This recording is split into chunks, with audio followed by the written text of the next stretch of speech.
Hi, it's Sam Cooper here at Coventry Accommodation. I just wanted to shoot a quick video on how you can quickly analyze a serviced accommodation deal without using an analyzer or a spreadsheet or anything like that. It's literally just using a pen and a bit of paper, so you can quickly just figure out whether deals stack up or not. I see a lot of deals being thrown around by kind of sources and being put out onto Facebook and places like that, and you can quickly tell by looking at them within a few minutes they're just not going to stack up. So yeah, it's really how you can just quickly analyze whether it's one that's worth pursuing or not. Now, a little caveat to that is you do need some local knowledge of kind of what the nightly rates are likely to be in your area and what occupancy you think you're going to be able to get. So if you don't know what that is, then I have done a couple of other videos on how you can do some research on figuring that sort of stuff out. So just head over to those videos and you can look at obviously how you can calculate what your expected nightly rate could be and your occupancy. But yeah, with that in mind, let's share my screen and we'll jump over onto a whiteboard. So here we go. So hopefully you can see a whiteboard now, and let's just. So yeah, so basically you're going to be this is really going to be split into two areas. So income and then your expenditure. So your income is basically your total monthly income is going to be a sum of your expected nightly rate and then your occupancy rate. So let's say you're going to get roughly £120 a night as an average, and let's say your occupancy is going to be 70%. Well, the way to work that out basically is just take the total number of days in the month, which is roughly kind of 30, multiply it by 70%, and you come out with about 22 days. So 122 times 22 days equals, and then I'm just using choose a calculator because my maths in my head isn't that good. So 120 times 22 gives you a total income of £2,640 per month at a 70% occupancy. Okay.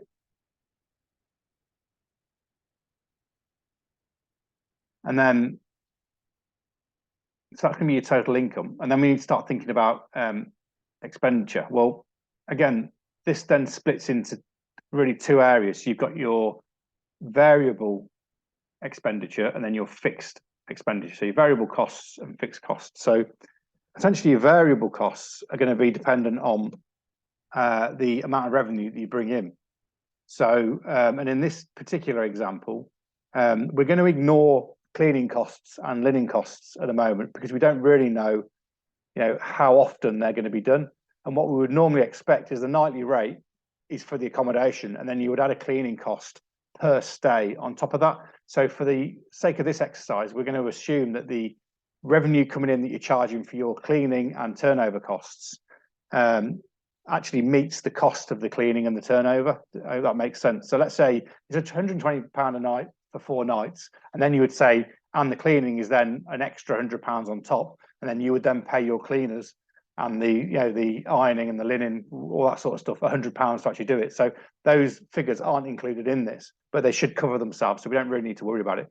So essentially your variable costs are going to be things like your booking fees and your credit card fees. Now, Airbnb charge generally 15% plus VAT. Booking.com charge about 15%, and then maybe plus a credit card transaction fee, or it might be that you're taking payments by yourself. But so you then got to obviously add the card fees on top. So let's just say as an average they are 18%. So what we would then do is work out, what is 18% of our income, which is the income is 2,640. So we would go 2,640 times 0.18, which gives us £475.20 as a variable cost. Hope that makes sense. And then your rest of your costs are going to be reasonably fixed. They may go up and down a little bit, but we'll call these fixed costs. Okay. Now these are going to be things like probably your biggest one's going to be your rent or your mortgage. If you're lucky enough to own the property, it's going to be gas, electricity. It's going to be water. It's going to be council tax or business rates. Now that's a whole kind of video on its own. I'm happy to do a video as to whether you should be on council tax or business rates, but like I say, it's a completely different video in its own right. Oops. And then you're probably going to have some sort of insurance.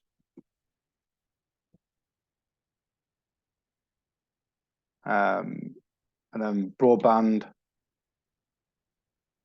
I think that pretty much covers all your costs. So let's just put some numbers to these. So let's say your mortgage is going to be £900 per month. Let's say your gas is going to be, I don't know, let's say it's £80 per month. Let's say your electric's going to be £100 per month. Let's say your water's going to be, I don't know what, £30 per month. Let's say your council tax is going to be £120 per month. Let's say insurance is £30 a month, and let's say your business, your broadband is going to be, I don't know, let's say another £30 per month. So that will give us a total fixed cost. So what we do now is we're just going to simply go through, and add those up. So we've got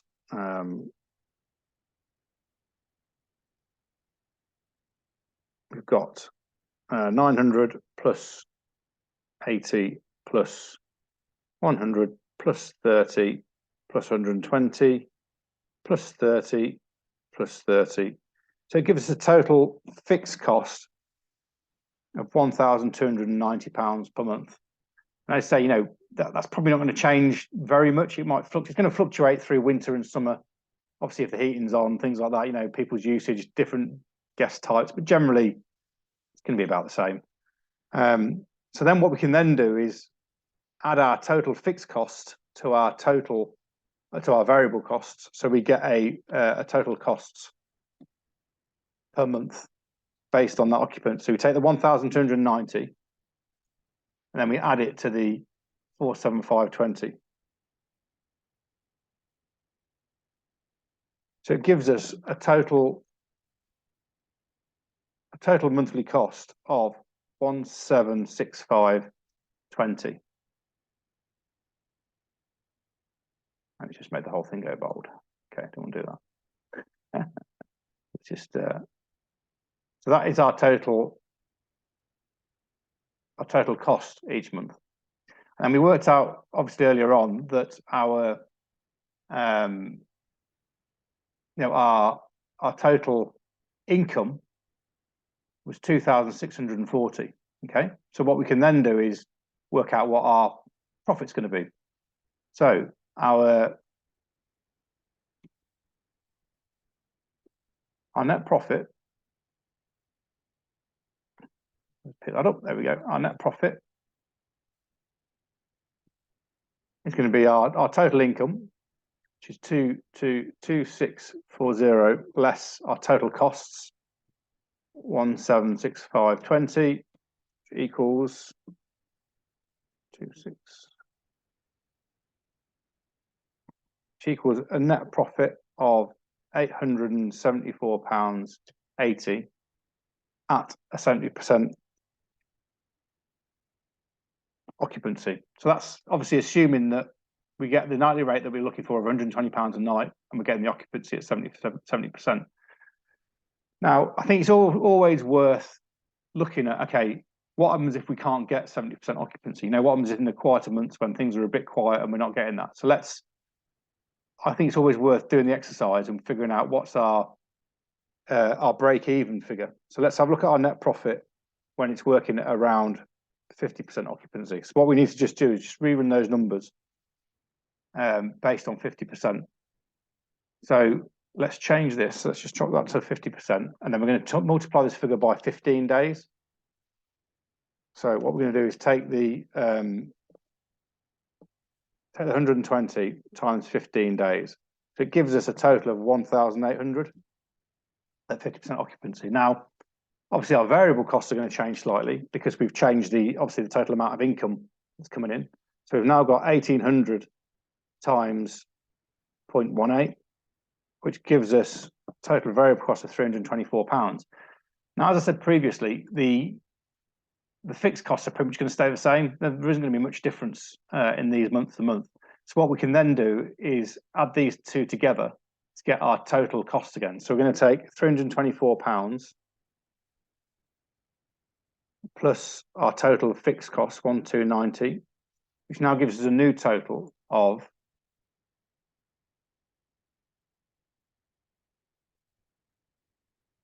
£1,614. So obviously the income's gone down quite a bit, but the costs have come down a little bit. So our total net profit figure now is going to be income 1,800 less total cost 1,614. So that gives us a net profit of £186 per month at 50% occupancy, which, you know, I think based on this quick analysis would then warrant further investigation. It looks like the deal could be a really good deal. Basically anything that breaks even or above at 50% occupancy at a reasonable nightly rate is definitely worth a deal kind of taking forward. You know, if we were getting to this figure and we were losing, you know, like £500 a month, you know, I would be really questioning whether it's a deal that we could take forward or not. But yeah, so on the face of it, it looks pretty good.